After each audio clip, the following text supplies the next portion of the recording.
We had this amazing trip across Canada. We'd be camping on the beach. And then the next day in the mountains. We were walking on the Earth's mantle. They were just the most amazing experiences. And then my illness reared its ugly head again. It's like the whole world fell apart. Can you speak yet?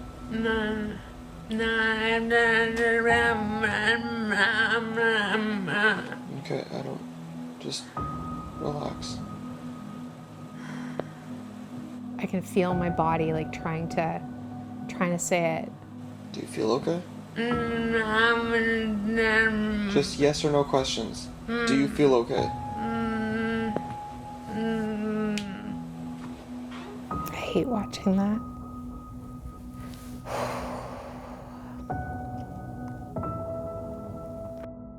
Growing up, there was two things I was known for. Going on adventures, real or imagined, and I loved to talk. Rock'em sock'em, that's the game. Can you guess the sport I name? Get up, deck up, do your best. So when they were taken away, it was like Sonia disappeared. I got sick October 7th, 2015. I was having trouble speaking. I was having trouble with my balance. By the time I got to the hospital, the left side of my body was numb and tingling. They did a CT scan on me, and I have a birthmark on my brain that kind of looks like a stroke on the scan. And so, funny enough, I'm presenting with stroke symptoms, and I have what appeared to be a stroke on my scan. And I was called into my GP's office the next day. He goes, I need you to get your paperwork from reception, and I need you to go to a bigger hospital. It really hit me, the magnitude of what I was dealing with. After they ruled out that I'd had a stroke, their next guess was migraines.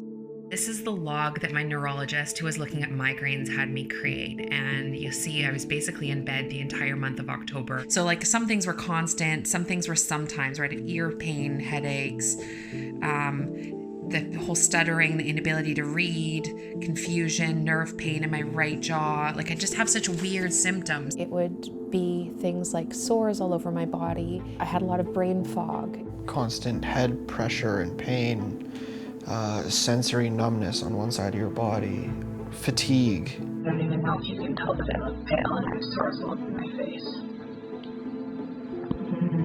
Maybe not, or my chest. Yeah, I am recording you, so. I just kept coming back to the hospital because I couldn't speak and walk, and I was like, someone has to tell me what's wrong with me. Do you want me to help you or just let you do your thing? Just let me fall if I fall. Okay. I might not fall again. I would get so bad that we'd both decide, okay, well, let's try to go to emergency. Maybe there's something they can do for me. I would wake up in a hospital bed after they'd pump me full of a bunch of drugs. They'd give me something called a migraine cocktail, usually when I went to emergency. And Dustin would be sleeping in a chair in his work clothes beside me, slumped over in a chair, you know, just like the most horrible look of like stress and anxiety on his face. And we would go through that week after week. This was my first lumbar puncture, which is where they stick a needle in your spine. That was one of the more interesting results that came back, where the range is 150 to 450 and mine was 920, which is the range that you would be considering things like meningitis. There's 3 pages of things that they ran to try and figure out if I did have meningitis, what kind of meningitis would it be? Was it bacterial? Was it fungal? So at that point, their best guess was that I'd had meningitis and it was getting better. So after 3 months where I was, largely in bed, even though I was still falling, I went back to work. I, planned our trip across Canada. And obviously that's when I started having those seizure-like episodes again. Can you speak yet?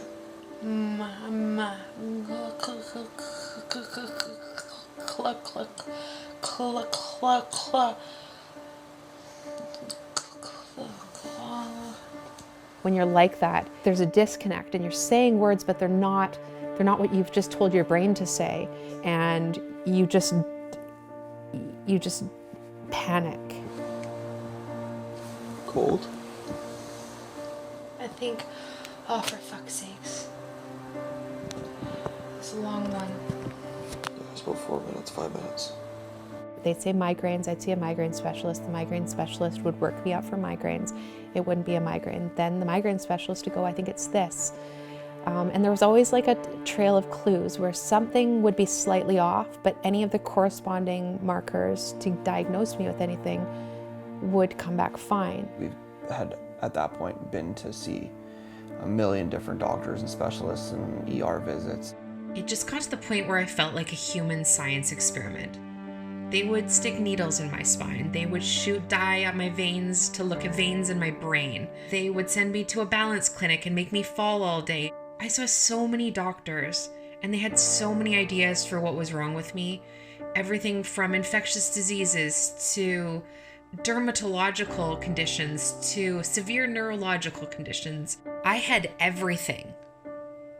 And nothing came back to give us any more answers. There were always question marks at the end of it, and never any clear direction as to what was going on. That sense of urgency to like do something kind of went away because we were just like, there's literally nothing that can be done. So it just became normal. So you go, okay, well, next time there'll be an answer. And then it was like a day, and then it was like a week, and then it was like a month, and then it was like years.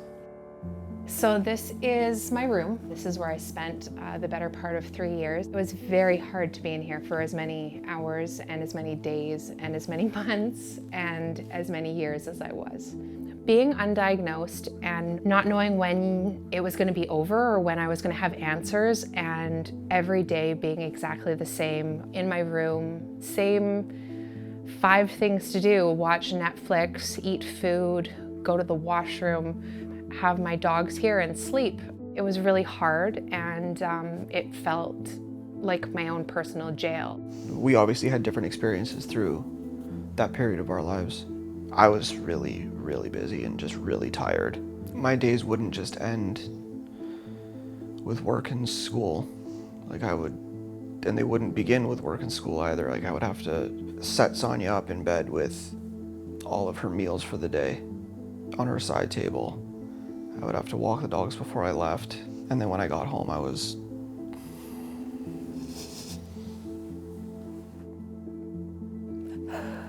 There were days when he carried me to the bathroom because I couldn't get out of bed, and I couldn't.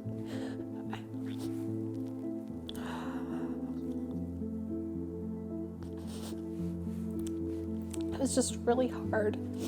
It was really hard. The dogs used to lie on the bed with me and on their beds around me. Just having someone to run through my day with. Like, oh, let's watch Grey's Anatomy now. You know, in some ways there was so much more work. And Dustin's parents took the dogs a couple of times to give us a break. And in those times, when I was at work and school, Sonia was completely by herself. I think that those were the darkest times. If I didn't have 3 living creatures around me, keeping me going, I don't think I'd be here right now. My dogs saved my life. I never knew how much I took for granted simple things like being able to go for a walk with my dogs. When I was sick, the one I wanted to do the most was to go hiking. And so that became like the pinnacle of like what I strive to get back to. That gets you through the days by yourself, and it gets you through the blood tests that were negative and being misdiagnosed. The lack of answers that we would get when we would go to emergency or to see doctors and stuff, it kind of developed like this, in a way, lack of faith in the medical system. It would have been easier if they'd just said, we don't know. Like, we don't know. But after they go through all of the things that make sense to them, at least on paper, or at least what they understand or what they've been taught, and different doctors do different things, and they all had different ideas. And then it's just, you're crazy. They thought that I was having some sort of emotional or psychological response, and that it wasn't physical in my body. Over 3 years in, my neurologist wrote a letter to my GP he called me in and he had me read it in front of him. It said, "Sonia returned for a follow-up.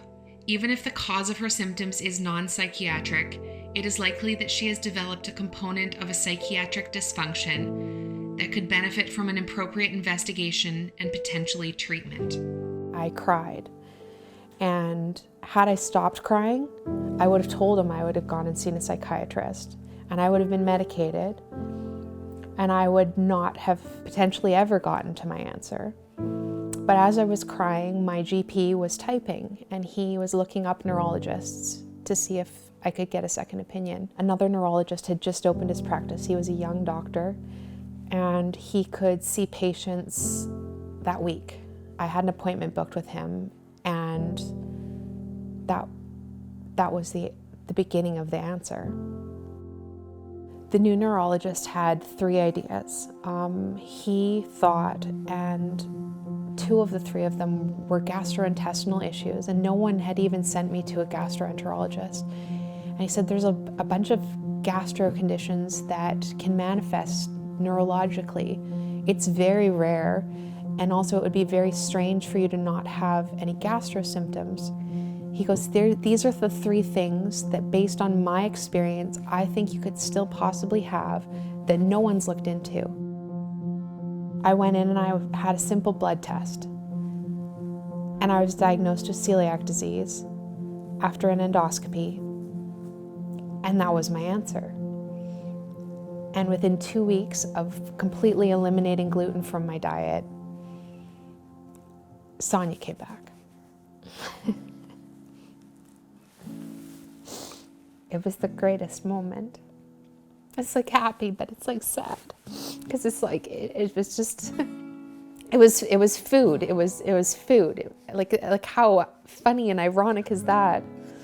It's funny and it's everything. I don't even know. Yeah, it's a weird feeling of like you don't know whether you're supposed to just like laugh at how ridiculous it is, or like be thankful that it's something easy to fix, or be angry that you lost 4 years of your life because they couldn't figure it out. Like, I'm not angry. I'm not angry either, but when we first found out, it was like, I don't know how to feel. It took 4 years to figure that out. There's Montana and Ice. Dusty's chilling over here with his feet in the water. Eve keeps going in. There she is. And then if you look up the river, this is where we just came from. So many people that were as sick as me stay sick. I get to hike again. I get to go out with my dogs and Dustin, and I largely got my life back. And I realize how incredibly lucky I am for that. I don't want my illness to be for nothing. It was to teach me the lesson to appreciate the really small things in my life. My family, my dogs, hiking in the mountains. That's what my illness gave me. That was my lesson. And I'm glad I learned it.